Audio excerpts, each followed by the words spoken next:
भिरिया रोड जियालो मायूस थी पाण खे बाहि ॾेई छॾी। पार्टी में उहिदो न मिलण ते भिरिया रोड में झूने जियाले दिल बर्दाश्त थी पाण मथां पेट्रोल हारे बाहि ॾेई छॾी। पीपी जे झूने वर्कर हाजी ख़ान शेख खे एमरजेंसी हालत में भिरिया सिटी आंदो विझ तन डॉक्टर नाज़ुक हालत में सिविल अस्पताल नशा फिरोज़ मुंतक़िल कयो जिते खेसि फर्स्ट एड ॾेई नवाबशह रेफर कयो वियो। इन मौक़े ते ड्यूटी डॉक्टर ॿुधायो त पीपी वर्कर जे जिस्म खे 50 सैकड़ो नुक़सानु पहुतो आहे जंहिंजो इलाज हिते मुमकिन नाहे।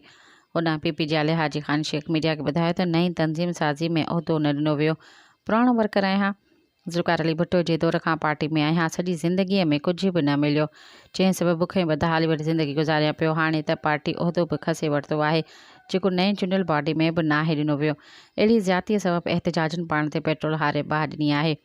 हुनजो त मुंहिंजो दाहां बिलावल भुट्टो ज़रदारी मरकज़ी क़यादत ताईं पहुचाई वञे। इन मौक़े ते संदसि पुट जो चवणु हुयो त मुंहिंजो वालिद पुराणी जियाले MRD तहरीक में अटियाला जेल में पिणु काठी आहे।